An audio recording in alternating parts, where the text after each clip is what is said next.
بالله من الشيطان الرجيم. بسم الله الرحمن الرحيم. الحمد لله رب العالمين الرحمن الرحيم مالك يوم الدين. إياك نعبد وإياك نستعين. اهدنا الصراط المستقيم صراط الذين أنعمت عليهم غير المغضوب عليهم ولا الضالين.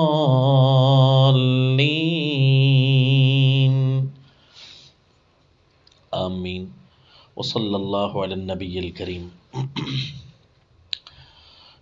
کل کے سبق میں ہم نے پڑھا تھا سورۃ الفاتحہ کی ابتدا اور یہاں سے ترجمہ شروع کیا.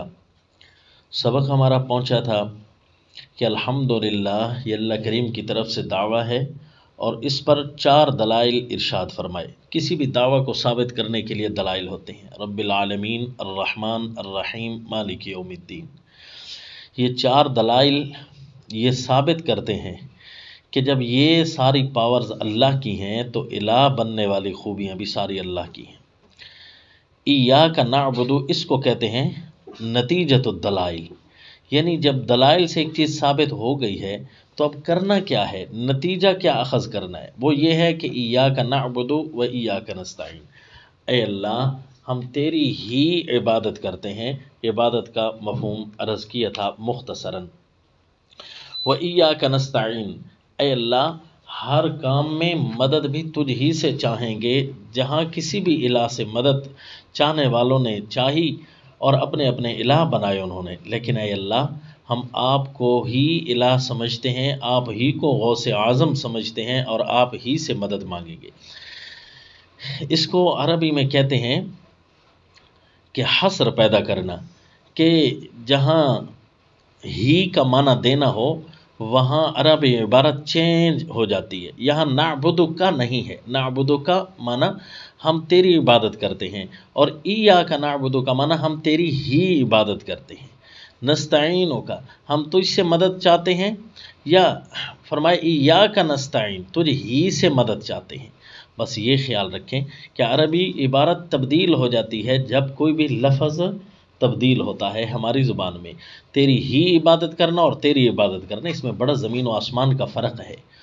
اب آتے ہیں اپنے سبق کی طرف آج والا، کہ اہدنا الصراط المستقیم، اے اللہ ہمیں بتلا، ہم کو چلا، ہم کو. یہ عربی کے اندر اس کو اراءۃ الطریق یا ایصال الی المطلوب کہتے ہیں، یعنی ہدایت کا وسیع معنی ہے. ایک ہدایت یہ ہوتی ہے کہ کسی کی رہنمائی کر دینا، کہ او فلاں چیز یا فلاں کسی کا گھر کا ایڈریس کو پوچھتا ہے تو کہتے ہیں او فلاں جگہ آپ کو جو چیز نظر آ رہی ہے نا وہاں سے اس طرف ہو جانا، وہاں آگے گھر آ جائے گا. اس کو کہتے ہیں اراءۃ الطریق، صرف راستہ دکھا دینا. اور ایک ہدایت ہوتی ہے کہ کسی کی رہنمائی اس طرح کرنا کہ اس کے ہاتھ سے پکڑ کر اس کی منزل مقصود تک لے جانا. اس کو کہتے ہیں ایصال الی المطلوب. تو اہدنا کا معنی ہم نے راہ ہدایت تو دیکھی ہوئی ہے کہ یقیناً قرآن والی راہ ہی ہدایت والی راہ ہے. اے اللہ اب ہمیں اس سیدھی راہ پر چلائے رکھنا. اہدنا الصراط المستقیم، اے اللہ دیکھ لیے تو اب ہم روزانہ ہر وقت ہر لمحہ یہی دعائیں مانگتے رہتے ہیں. صراط المستقیم، سیدھی راہ. سیدھی راہ کون سی ہے جی؟ آسان سی بات ہے، آسان سا مفہوم ہے. قرآن جو بات بتاتا ہے وہ سیدھی راہ ہے. حدیث رسول اللہ صلی اللہ علیہ وسلم نے کوئی نئی راہ تو نہیں دینی، انہوں نے بھی قرآن ہی کے مطالب اور معانی سمجھانی ہے. لہذا حدیث کی راہ بھی کوئی نئی راہ نہیں ہے. قرآن ہی کی راہ کی طرف جو بھی بلائے اس کا کہنا ماننا ہے، یہ ہمیں قرآن کے حکم سے فرض ہے. وہی سیدھی راہ ہوگی. تو قرآن میں ہے سورہ لقمان میں واتبع سبیل من اناب الی. سیدنا لقمان حکیم اپنے بیٹے کو جو نصائح ارشاد فرما رہے ہیں، وہاں اللہ کریم نے بھی ارشاد فرمایا کہ ہر اس بندے کا کہنا ماننا ہے، اس کی اتباع کر لینی ہے جو میری طرف ہی بلائے۔ تو اس لیے صراط مستقیم ہر وہ راہ ہے جس میں ایک اللہ تعالیٰ کی طرف ہی بات بنے اور اللہ کی طرف ہی کوئی بلائے۔ آپ حیران ہوں گے کہ زمین پر جو سب سے پہلی عبارت آئی تھی نا اللہ کریم نے، جو سیدنا آدم علیہ السلام کو زمین پر بھیجا، وہ سب سے پہلی عبارت کے اندر بھی لفظ ہدایت موجود تھا۔ کیا فرمایا اللہ کریم نے پیارے آدم علیہ السلام کو؟ اما یأتینکم منی ھدی فمن تبع ھدای فلا خوف علیہم ولا ھم یحزنون۔ اے میرے پیغمبر، جب تمہارے پاس اس زمین پر کوئی بھی رہنمائی آئے، وہ رہنمائی یقیناً اللہ ہی بھیجنے والے ہیں، تو فرمایا اس کی جو بھی اتباع کرے گا اس کو نہ کبھی خوف ہوگا نہ غم ہوگا۔ تو اسی ہدایت کی ہم دعا مانگ رہے ہیں، اے اللہ وہ ہماری صراط مستقیم کی طرف ہماری رہنمائی تو نے کر دی ہے، یعنی ہمیں بتا تو دیا ہے، ہمیں اسی پر چلائے رکھنا۔ اس سے ثابت ہوا کہ ہم یہ ساتھ ساتھ معافیاں بھی مانگ رہے ہیں، اے اللہ تو نے دکھا تو دیا ہے، اب ہم تو اس سے توفیق مانگ رہے ہیں کہ ہمارے گناہوں کی پاداش ہم اس راستے سے اگر دور ہونا چاہیں تو اے اللہ ہمیں تو اسی پر چلائے رکھنا اور ہمارے گناہ معاف کرتے رہنا۔ اہدنا الصراط المستقیم صراط الذین انعمت علیہم، اے اللہ راستہ ان لوگوں کا، یہ صراط المستقیم کی تاکید ہے اور مزید اس کی وضاحت ہے کہ صراط المستقیم بہت سارے راہوں کو شیطان کہے گا یہ بھی صراط مستقیم ہے، یہ بھی صراط مستقیم ہے، تو اس کا بھی ازالہ کیا۔ صراط الذین انعمت علیہم، ان لوگوں کا راہ جن پر تو نے انعام کیا ہے، نبیوں کا راہ ہے، صدیقین، شہداء، صالحین کا راہ ہے، جو کہ 5ویں پارے میں آ رہا ہے کہ وہاں فرمایا کہ اولئک الذین انعم اللہ علیہم من النبیین والصدیقین والشہداء والصالحین، نبیوں کا، صدیقین کا، شہداء کا، صالحین کا جو راہ ہے وہی صراط مستقیم ہے۔ تو صراط الذین انعمت علیہم، ان لوگوں کا راہ جن پر تیرا انعام ہوا، غیر المغضوب علیہم ولا الضالین، ان لوگوں کا راہ نہیں جن پر تیرا غصہ ہوا، اور نہ ان کا راہ جو گمراہ ہوئے۔ اے اللہ مغضوب لوگوں کا راہ اس سے ہمیں بچا کر رکھنا، جن پر تیرا غضب و غصہ نازل ہوا۔ تو جن پر اللہ کا غضب و غصہ نازل ہوا، اب اس سے مراد کون ہے؟ ایک ہے نا سادہ سا لفظ، ہمیں اللہ کریم کی باتوں کو بڑا آسانی سے لینا ہے، سادہ سادہ ہمیں لینا ہے، مشکلات میں قرآن ہمیں ڈالتا نہیں ہے، لہذا ہم نے بھی اپنے آپ کو مشکلات میں نہیں ڈالنا۔ سادہ سا مفہوم کیا نظر آ رہا ہے؟ جن پر اللہ کا غصہ نازل ہوا تو ان کا راہ نہیں۔ اب وہ کوئی بھی ہو سکتے ہیں، کوئی بھی ایسی غلط کاری کرتے ہیں، کوئی بھی ایسا کام کرتے ہیں جس پر اللہ کا غیظ و غضب نازل ہوتا ہے، اور دوسرا ہے کہ وہ گمراہ ہو جائیں، بالکل راہ سے ہٹ جائیں۔ ایک تو ہے نا کبھی کبھی اس پر غصہ ہو جاتا ہے، کبھی کس طرح ہوتے ہیں، کبھی کس طرح ہوتے ہیں، ایک ہے بالکل راہ سے ہٹ گئے ہیں، ان کو ضالین کہتے ہیں۔ اے اللہ ضالین اور گمراہ لوگوں کے راستے سے بھی بچانا۔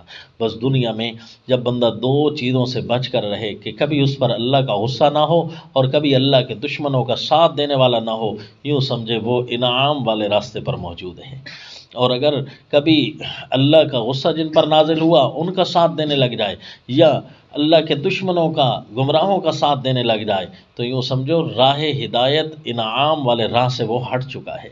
اسی لیے مفسرین کرام رحمہ اللہ فرماتے ہیں کہ قرآن میں اگر دیکھتے ہیں کہ غضب کا اطلاق زیادہ تر یہود پر ہوا ہے، تو اس لیے یہاں سے وہ کہتے ہیں کہ جیسے اس کی تصویر یہ ہے، یعنی صورت یہ ہے کہ مغضوب علیہم سے مراد یہود ہیں اور ضالین سے مراد نصارہ ہیں، یعنی ایک اس کی صورت بیان کر رہے ہیں، ورنہ اس کی تفسیر تو یہ ہے، تصویر اور تفسیر میں فرق ہے۔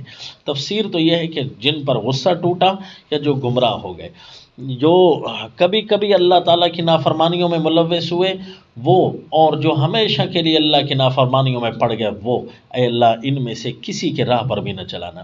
اب جتنے بھی اس وقت باطل فرق چل رہے ہیں، کوئی ایسے ہیں جو براہ راست اللہ کی کتاب حدیث رسول اللہ سے ٹکرا کر ایمان سے ہاتھ دھو بیٹھے۔ مثلا قرآن کی ساری آیتوں کو ماننا بھی ایمان ہے، تو ایک آیت کو ماننا بھی ایمان ہے۔ اگر ایک آیت کو کوئی چھوڑ دیتا ہے اور ساری آیتوں کو مان لیتا ہے تو کیا خیال ہے وہ ایمان میں ہوگا؟ یقیناً کوئی بھی کہے گا کہ ابھی ایمان میں نہیں ہے، حالانکہ وہ ساری آیتوں کو مانتا ہے سوائے ایک آیت کے۔ تو ایمان میں اس لیے نہیں ہے کیونکہ اس کے اوپر کفر کا اطلاق ہو چکا ہے، اللہ کی ایک بات کو اس نے انکار کر دیا، زبر زیر کا انکار بھی کفر ہے۔ تو خاتم النبیین مثلا اس آدھی آیت کا کوئی انکار کرتا ہے، سارے قرآن کو مانتا ہے، تو یہ ضالین میں چلا گیا، یہ ہمیشہ ہمیشہ کے لیے راندہ درگاہ ہو گیا، مردود ہو گیا۔ تو یہ کوئی ایسے فرقے جو براہ راست کتاب اللہ سے ٹکراتے ہیں وہ ضالین بن گئے، اور کچھ ایسے فرقے جو براہ راست کتاب اللہ سے ٹکراتے نہیں ہیں، تعویل در تعویل کر کے کفر سے بچ کر صرف نافرمانی تک کھڑے ہیں، یعنی بدعات کے ارتکاب میں کھڑے ہیں، تو وہ مغضوب علیہم میں آ جائیں گے۔ اس میں لوگوں کی بہت ساری قسمیں ہوں گی، کئی لوگوں کو دیکھا ہوگا یہ اللہ کے حضور ہوں گے، کئی لوگ ایسے ہیں جن پر صرف اللہ کا غصہ آیا ہوا ہے کہ یہ فلاں کام کرتا ہے، یہ فلاں کام کرتا ہے، حالت ایمان میں موجود ہے لیکن اللہ کا غصہ اس پر ہے کیونکہ نافرمانی کی ہے، وہ مغضوب میں شامل ہیں۔ اور کوئی ایسا ہے کہ غصہ کو کراس کر کے اللہ تعالیٰ کی دشمنی اس نے اختیار کر دی، کسی بات کا انکار کر دیا، گمراہ ہو گیا، اس پر تعریف کفر صادق آ گئی ہے کہ اللہ تعالیٰ نے اس کو ان لوگوں کی فہرست میں شامل کر دیا جنہوں نے کفر کیا ہے، تو وہ ضالین ہیں۔ تو ہمیں جتنے بھی اپنے ارد گرد لوگ چل رہے ہوں ان کے بارے میں ہمیں سمجھانا ان کو ہوگا، اور خود بھی اپنے آپ کی احتیاط کرنی ہوگی کہ کون ایسا ہے، کون سے ایسے کام کر رہا ہے جس پر اللہ کا غصہ آتا ہے۔ ہمیں ان لوگوں سے نہیں ہونا، ان کو سمجھانے والا ضرور ہونا ہے، اور یقیناً ان سے تو ہونا ہی نہیں ہے نا جو اللہ تعالیٰ سے انتہا درجے کے دور ہو گئے، نہیں گمراہ ہو گئے۔ تو یہ سورۃ الفاتحہ کی یہ جو آخری آیتیں ہیں اہدنا سے نتیجۃ الدلائل کے بعد یہ ہے جی نتائج فریقین، پہلے دعویٰ فرمایا، پھر 4 دلائل ہیں، پھر ثمرۃ الدلیل یعنی نتیجۃ الدلیل، اور پھر نتائج فریقین، کہ جب کوئی اللہ تعالیٰ کے اس دعویٰ کو مان لیتا ہے، عبادت اور استعانت میں آتا ہے، تو 2 فریق میں سے بن جاتا ہے، یا اللہ تعالیٰ کے بندے بن جاتے ہیں یا اللہ تعالیٰ کے نافرمان بندوں میں شامل ہو جاتے ہیں، یہ 2 فریقین بن جاتے ہیں۔ تو اس لیے سورۃ الفاتحہ میں نتائج فریقین بھی بتا دیا کہ تم نے نافرمانوں کی فہرست میں شامل نہیں ہونا، فرما برداروں کی فہرست میں شامل ہونا ہے۔ تو یہ سورۃ الفاتحہ جو ہے اس کا خلاصہ اب یاد رکھنا ہے، ترجمہ تو بہت آسان ہو گیا، اس کا خلاصہ یاد رکھنا ہے۔ ایک ہے دعویٰ الحمدللہ، اور اس پر ہے 4 دلائل، اور اس کے بعد ہے نتیجۃ دلائل، اور اس کے بعد ہے نتائج فریقین۔ بس یہ چند باتیں نوٹ کرنے سے کتاب اللہ کی تفسیر کا ایک نقشہ جو ہے ذہن نشین ہو جاتا ہے۔ تو یہ سورۃ الفاتحہ کا ہمارا سبق پورا ہوا، انتہائی آسان ہے، اور اس کو قرآن پاک کو بڑے آسانی سے یاد کرنا ہے۔ اب آتے ہیں سورۃ البقرہ کی طرف، چنانچہ سبق کو آپ عبارت کو قرآن کی تلاوت کو آپ مضبوط کر لیں۔ اعوذ باللہ من الشیطان الرجیم، بسم اللہ الرحمن الرحیم، الف لام میم، ذالک الکتاب لا ریب فیہ، ھدی للمتقین، الذین یؤمنون بالغیب ویقیمون الصلاة ومما رزقناہم ينفقون، والذین یؤمنون بما انزل الیک وما انزل من قبلک وبالآخرة هم يوقنون، أولئك على هدى من ربهم وأولئك هم المفلحون۔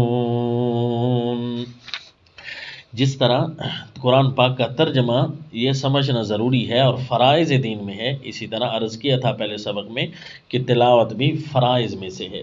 بعض اوقات بندہ نماز پڑھ رہا ہو اور تلاوت کی اتنی صریح غلطی ہو جائے کہ وہ عربی لفظ ہی نہ لگے، تو پھر کیا خیال ہے اللہ کے حضور یہ اعتراض لگ جائے گا کہ اس نے عربی تو پڑھی نہیں ہے۔ مثلا نماز کے اندر کوئی اتنی بڑی غلطی کر دی کہ وہ عربی لفظ ہی نہ ہو، تو پھر نماز سرے سے ہی نہ ہو اللہ کے حضور انا للہ و انا الیہ راجعون۔ اسی لیے جو ہے عربی کے اوپر بھی محنت کرنا اپنی استطاعت کے مطابق یہ فرائض دین میں سے ہے۔ سورۃ البقرہ ایک اس کا جس طرح ہم نے سورہ فاتحہ کا خلاصہ یاد کیا تھا، اسی طرح سورہ البقرہ کا خلاصہ بھی یاد کریں گے، لیکن انتہائی آسان کر کے، اور وقتاً فوقتاً ساتھ دہراتا بھی رہوں گا۔ یہ پہلی 20 آیتیں اس کی ایک کیٹیگری ہے۔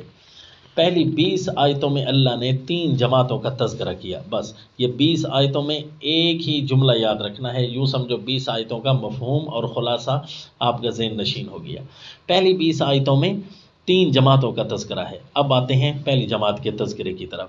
فرمایا الف لام میم، ان کو کہتے ہیں حروف مقطعات، پورے قرآن میں یہ چلے گا، لہذا یہ یاد رکھنا۔ الف لام میم حروف مقطعات، مقطع کا معنی ہوتا ہے قطع، یعنی کاٹ کاٹ کر پڑھے جانے والے حروف، اس لیے ان کا نام پڑ گیا مقطعات۔ دیکھو الف لام میم پڑھا ہے تو ہم اس کو علم نہیں پڑھتے، بلکہ ہم اس کو الف لام میم الگ الگ کر کے پڑھتے ہیں، کاٹ کاٹ کر پڑھتے ہیں الگ الگ کر کے، اس لیے ان کو حروف مقطعات کہتے ہیں۔ اللہ کریم نے اس کا مفہوم ہمیں نہیں بتایا، اور یہ عربی کے اندر باقاعدہ جملے بن کر استعمال نہیں ہوئے، تو اب اس کو اللہ کریم نے نازل کیوں کیا ہے تو یہ اللہ کریم ہی بہتر جانتے ہیں۔ ہمیں جس طریقے سے ہمیں تابع کرنا ہے اللہ کریم نے، کہ جو لفظ بتاؤں اس کو سمجھنا ہے، اور جو لفظ نہ سمجھاؤں اس کو بھی تم نے پڑھنا ہے اور ماننا ہے۔ یہاں عبودیت کا اظہار ہوتا ہے، یعنی اللہ تعالیٰ کی غلامی کا اور اللہ کی اطاعت کا اظہار ہوتا ہے، کہ جو سمجھ آئے گا وہ بھی مانیں گے، اور جو سمجھ نہ آیا اللہ کریم نے ہمیں نہ بتایا وہ بھی ہم مانیں گے۔ کل من عند ربنا، سارا کا سارا جو ہے ہمارے اللہ کریم کی طرف سے ہے۔ تو یہ حکمت ہے بہت بڑی، اس کے اوپر مفسرین نے مباحث بہت زیادہ کی ہیں، لیکن ہم آسان فہم جو واضح واضح مفہوم ہے، جو کہ ایک عام سا آدمی وہ جب کتاب اللہ سے رشتہ بناتا ہے تو وہ سمجھنے کی کوشش کرتا ہے، تو جس طرح عربی لغت ہمارا جہاں تک ساتھ دیتی جائے گی، ہماری وہ استطاعت میں ہوگا ہم اس کو پڑھیں گے، اور جہاں عربی لغت بھی ساتھ نہیں دیں گی تو ہاں اپنی طرف سے ہم تعویلات میں پڑھ کر اپنے آپ کو مشکلات میں نہیں ڈالیں گے، کیونکہ اللہ کی باتیں بڑی آسان ہوتی ہیں اور اللہ کی باتیں ہمیں پڑھنی ہوتی ہیں۔ الف لام میم، یہ بات الگ ہے کہ ایک ایک حرف پڑھنے سے کئی نیکیاں ملتی ہیں، لہذا کتاب اللہ کی تلاوت سے کئی نیکیاں ملتی ہیں، اور تلاوت کرنے والا مومن ہو، موحد ہو، ماننے والا ہو، بس پھر تو نیکیوں کے انبار ہی لگ جاتے ہیں۔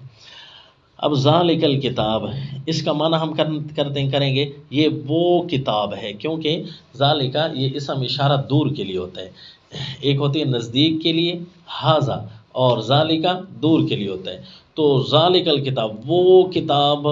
اب وہ کتاب تو نہیں، کتاب تو یہ پڑھی ہے، تو عربی مفہوم کے مطابق ایسی عبارت وہاں لگائی جاتی ہے جہاں بڑا رتبہ بیان کرنا ہو، کہ یہ وہ اعلیٰ چیز ہے، یعنی رتبہ، بہت رتبے کی طرف اشارہ کر دیا۔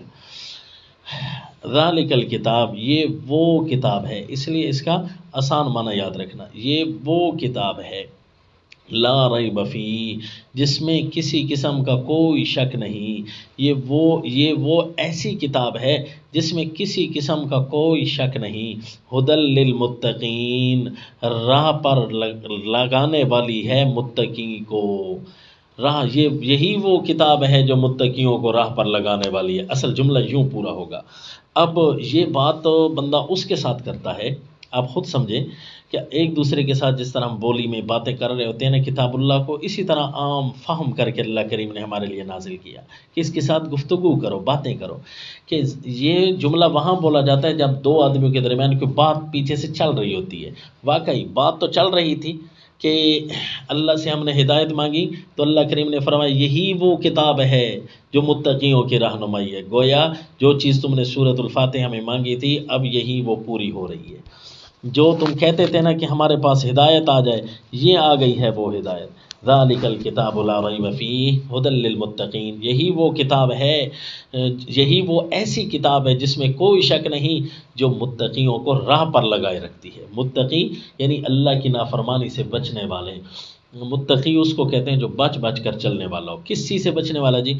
اللہ کی نافرمانی سے بچنے والا۔ کیونکہ ہم نے سورۃ الفاتحہ میں کہا تھا نا، منعم علیہ لوگ جن پر انعام ہوا تھا ان کے راستے پر ہم نے چلنا ہے، جن پر اللہ کا غصہ ہوا، جو گمراہ ہوئے، وہ تو یقیناً متقی نہیں ہوں گے نا، بچ بچ کر چلنے والے نہیں ہوں گے، انہوں نے تو نافرمانی کی زندگی میں قدم رکھ دیا ہے۔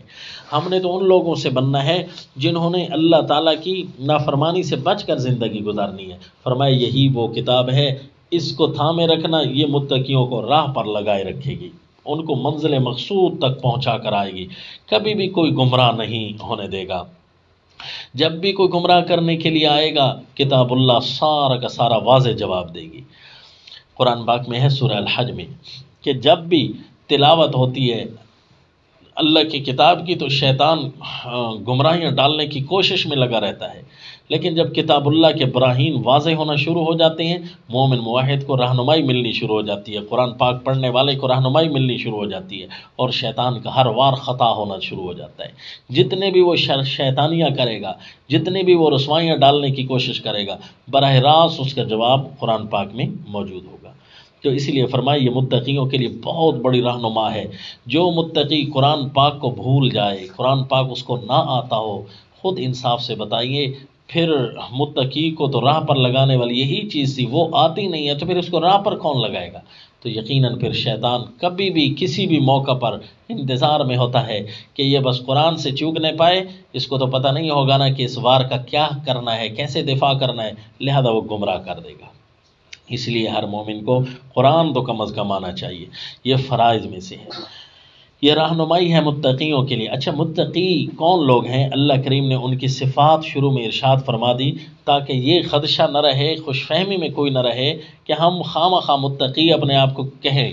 نہیں جی، متقی وہ ہے جس نے نافرمانیاں نہ کی ہوں، جس کے اندر یہ صفات موجود ہوں گی نا، اس نے نافرمانیاں نہیں کرنی۔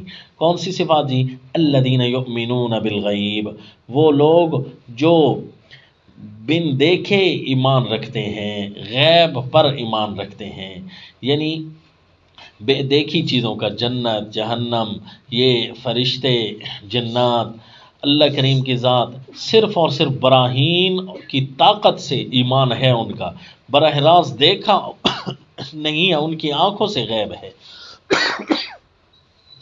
کیونکہ فرمائے جو متقیوں کے رہنما کتاب موجود ہے تو اسی کی بس رہنمائی پر چلتے ہیں، پھر یہ نہیں کہتے کہ نہیں قرآن کی رہنمائی تو آ گئی، ابھی جب تک ہم آنکھوں سے نہیں دیکھیں گے کام نہیں بنے گا، جس طرح کہ یہودیوں نے کہا تھا۔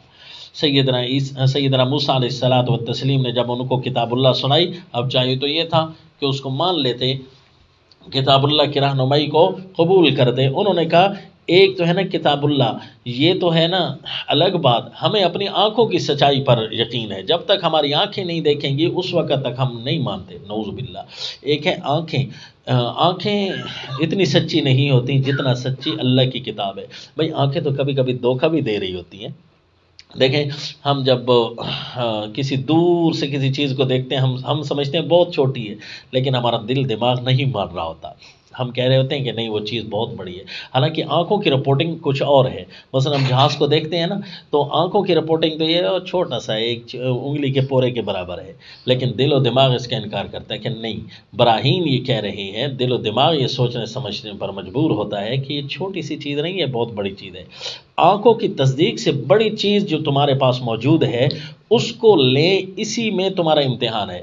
یہودیوں نے کہا نہیں، لن نؤمن لک حتی نری اللہ جہرہ، ہم اس وقت تک اللہ کو نہیں مانتے جب تک اللہ کو سامنے نہ دیکھ لیں، نعوذ باللہ۔ پھر اس کا مطلب ہے کتاب اللہ کی رہنمائی کا تو کوئی فائدہ نہ ہوا نا، کتاب اللہ کو تم نہ لینے والے ہوئے نا۔ اسی بات پر ایمان ہم نے رکھنا ہے کہ نظروں کے سامنے کچھ بھی آ جائے، جو سارا کا سارا موجود کتاب اللہ میں ہے اسی کو لینے میں ہی فائدہ ہے۔ بعض اوقات نظریں دھوکہ دے جائیں گی، کچھ اور ہوگا، حقیقت کچھ اور کہہ رہی ہوگی۔ الذین یؤمنون بالغیب، لہذا متقی اس بات سے بچ جاتے ہیں کہ وہ اپنی نظروں کے دھوکے کو بھی سے بھی بچ جاتے ہیں، اور اپنی نظر پر کامل یقین نہیں کرتے جتنا یقین وہ کتاب اللہ پر کر رہے ہوتے ہیں، اور حقیقت بھی اسی طرح ہے۔ الذین یؤمنون بالغیب۔ نمبر 2، وَيُقِيمُونَ الصَّلَاةَ، یہ ان کی ایمان کی حالت بیان ہو رہی ہے۔ اب اس کے بعد ان کی جو ہے مالی اور بدنی عبادت کی تکمیل ذکر ہوگی۔ کہ متقی وہ ہوتا ہے ایمان کی حالت کامل اور ان کی بدنی عبادات میں سب سے پہلے نماز، یقیمون الصلاۃ، نماز کی اقامت کرتے ہیں۔ قرآن میں ہم انشاءاللہ جب ترجمہ پڑھیں گے ہمیں اقامت صلاۃ کے مفاہیم ملیں گے۔ دائمون، یحافظون، کہ وہ نماز کے اوپر ہمیشگی کرتے ہیں، نماز کی حفاظت کرتے ہیں کہ کیا کیا چیزیں ایسی ہیں جو نماز کو خراب کر لیتی ہیں، نماز کی حفاظت کرنی ہے، نماز پر ہمیشگی کرنی ہے، یہ ہے اقامت صلاح۔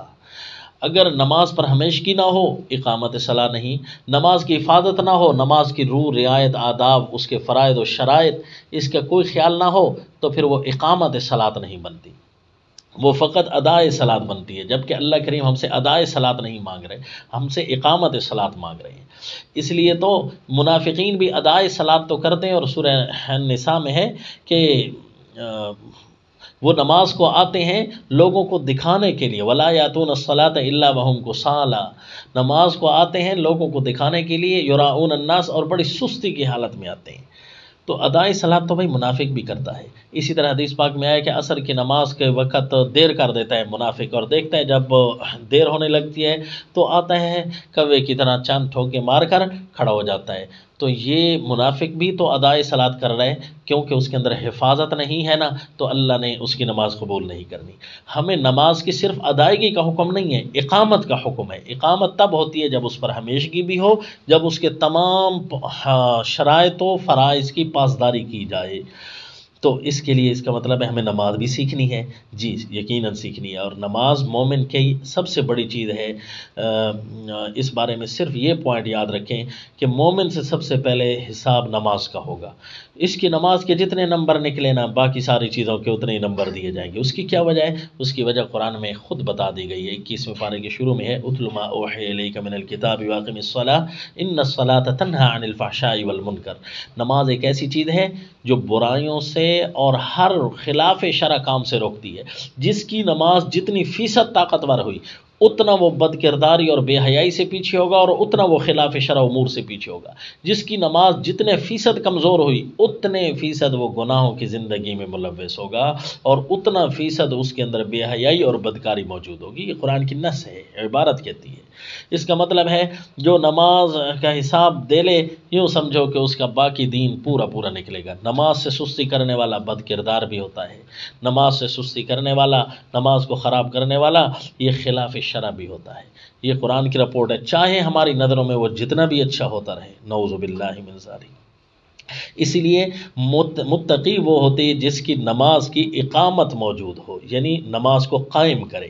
وَمِمَّا رَزَقْنَاهُمْ يُنْفِقُونَ، اور ان کی مالی عبادات یہ ہے کہ جو کچھ ہم نے ان کو دیا ہے اس کو وہ خرچ کرتے ہیں، یعنی ایمانی حالت بھی اور بدنی عبادات بھی اور مالی عبادات بھی ان کی کامل ہے۔ جو کچھ ہم نے ان کو روزی دی ہے اس سے وہ خرچ کرتے ہیں۔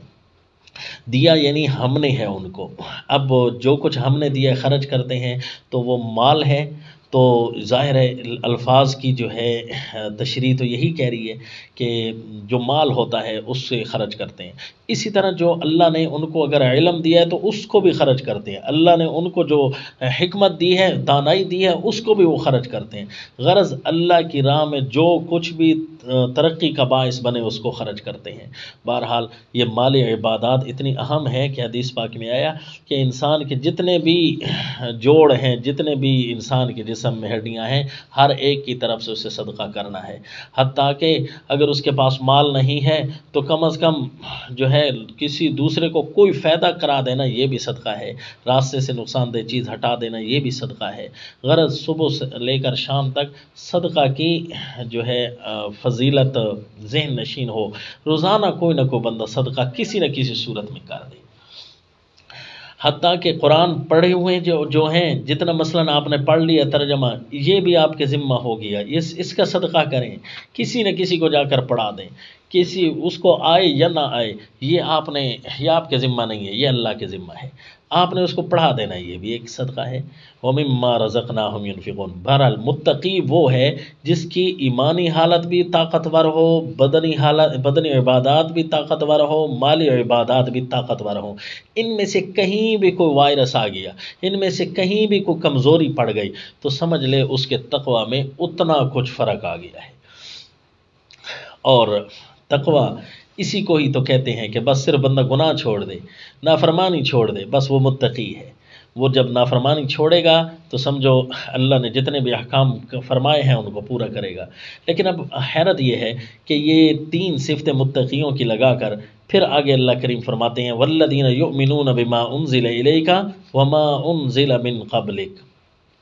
یہ وہ لوگ 2 صفتیں اور بھی ارشاد فرما دی، لیکن اس کے لیے صیغہ ایک یؤمنون کا ارشاد فرمایا، گویا بڑی بڑی 4 صفتیں، چوتھی صفت لگائی کہ والذین یؤمنون بما انزل الیک، اس کو مانتے ہیں جو آپ پر نازل کی گئی، اور اس کو بھی مانتے ہیں جو آپ سے پہلے نازل کی گئی۔ حالانکہ ایمان بالغیب کے اندر یہ چیز موجود تھی، لیکن اسپیشل کر کے ایک صفت کے طور پر اللہ نے بنایا کہ جو کچھ قرآن میں نازل ہوا ہے اس ساری کو مانتے ہیں۔ اس کا مطلب ہے ایمان بالغیب کا جس طرح امتحان ہے، پورے قرآن کا بھی اسی طرح امتحان ہوگا کہ دیکھو کتنا قرآن مانتا ہے، کتنے فیصد مانتا ہے، عمل میں کتنا مانتا ہے تو عقیدے میں کتنا مانتا ہے۔ مومن واحد ماشاءاللہ عقیدے میں سارا قرآن مانتے ہیں، کسی آیت کا انکار مومن نہیں کرتا، البتہ اعمال کی فضا میں آ جائے تو پھر تو اس سے بہت ساری آیتیں چھوٹ رہی ہیں، اللہ یعوذ باللہ، اللہ معاف فرمائے۔ میں مثال دیتا رہتا ہوں، مثلا پردے کی آیات ہیں، اللہ یعوذ باللہ یہ چھوٹ رہی ہوتی ہیں، اسی طرح جہاد کی آیات ہیں، یہ چھوٹ رہی ہیں، ان کی جو ریکوائرمنٹ ہے، ان کی جو ضروریات ہیں ان کو وہ چھوڑ رہے ہیں، اللہ معاف فرمائے۔ یہ مومن کی شان یہ ہے کہ جو کچھ بھی آپ کی طرف نازل ہے، یعنی رسول اللہ صلی اللہ علیہ وسلم پر جو کچھ بھی نازل ہوا ہے نا اس پر ایمان رکھتے ہیں۔ اب آگے ہم قرآن پڑھیں گے تو ہمیں سمجھ آئے گی کہ رسول اللہ صلی اللہ علیہ وسلم پر ایک وحی جلی یعنی قرآن ہوا ہے، اور کچھ ایسی وحی بھی ہوئی ہیں جو براہ راست قرآن کے اندر نہیں، ان کو حدیث کہتے ہیں، حکمت کہتے ہیں، دانائی۔ اور یہ رسول اللہ صلی اللہ علیہ وسلم کے 4 فرائض میں سے دانائی بھی تھی نا، یتلو علیہم آیاتک ویعلمہم الکتاب والحکمت ویزکیہم، تو حکمت بھی اللہ نے نازل کی ہے۔ یعنی جو کچھ بھی نازل ہوا ہے، چاہے وہ براہ راست قرآن کی صورت میں ہو، چاہے وہ حدیث کی صورت میں ہو، سب کچھ وہ مانتے ہیں۔ یہ ایک الگ پوائنٹ ہے، یہ الگ سبق ہے، انشاءاللہ جب اپنے اپنے مقام پر آئیں گے تو ایک ایک سبق کی تشریح کریں گے۔ وما انزل من قبلک، اور جو کچھ بھی آپ سے پہلے نازل ہوا اس کو بھی مانتے ہیں۔ اگر وہ تفصیلی موجود ہوتا تو تفصیلی مان لیتے، لیکن اگر اجمالی موجود ہے تو اجمالی مان لیتے کہ جتنا بھی چیزیں اللہ نے پہلے نازل کی ہیں وہ سارے حق اور سچ ہیں، اور جتنی اگر سامنے ہوتی تو مومن یہ کہتا ہے یہ بھی سچ ہے، یہ بھی سچ ہے، یہ بھی سچ ہے، عمل صرف اسی کا کرتا ہے جس کا اللہ حکم فرماتے۔ تو یہ مومن کی الگ چوتھی صفت ہے۔ یہ گویا اسپیشل کر کے اس لیے ذکر کی کہ مومن کو تاکید کی جا رہی ہے کہ تم نے رہنمائی مانگی تھی، رہنمائی یہ قرآن کی صورت میں ہے۔ جو کچھ آ جائے، یہ 4 صفتیں کامل کر کے 5ویں صفت لگائی کہ اب رہ گئی اس کی دنیا تو کامل ہو گئی، اب رہ گیا آخرت۔ آخرت کے سفر میں وبالآخرۃ ہم یوقنون، آخرت کے گھر کو اس پر بھی یقین رکھتے ہیں کہ وہ بھی ایک منزل آنے والی ہے، کہ ہم دنیا میں اسی لیے آئے ہیں تاکہ ہم ایک لمحے چند یہاں گزار کر اپنی آخری گھڑی تک پہنچ جائیں جو اللہ نے ہمارے مقدر کی ہے۔ پھر قرآن پاک نے اس آخرت کے عنوان پر بڑے بڑے مضمون اور بڑی بڑی صورتیں ارشاد فرمائی ہیں، انشاءاللہ وہ پڑھیں گے۔ وبالآخرۃ ہم یوقنون، یہ مشرکین مکہ تھے نا، آخرت کو نہیں مانتے تھے، فرمایا یہ مومن جو ہوتے ہیں، متقی جو ہوتے ہیں، ان کی یہ 5ویں صفت یہ ہے کہ وہ آخرت پر یقین رکھتے ہیں۔ بس جس کی 5 صفتیں کامل ہو گئیں وہ تو متقی بن گئے نا۔ تو متقی جو ہوتا ہے وہ ہدایت کی سواری پر پورا سوار ہوتا ہے، تو اس لیے فرمایا اولئک علی ھدی من ربہم، یہی وہ لوگ ہیں جو اپنے رب کی طرف سے رہنمائی پر ہیں۔ ان کو کوئی گمراہ نہیں کہہ سکتا، بلکہ ہر کوئی کہے گا یہ اپنے اللہ کی رہنمائی پر چل رہے ہیں، اللہ نے جو کچھ ان کو دیا ہے اسی کو مانتے ہیں۔ وَأُولَئِكَ هُمُ الْمُفْلِحُونَ، اور یہی لوگ کامل فلاح والے ہیں، کامل کامیابی والے ہیں، اپنی مراد کو پہنچنے والے ہیں۔ بس جی آج کا ہمارا سبق پورا ہوا، وما علینا الا البلاغ۔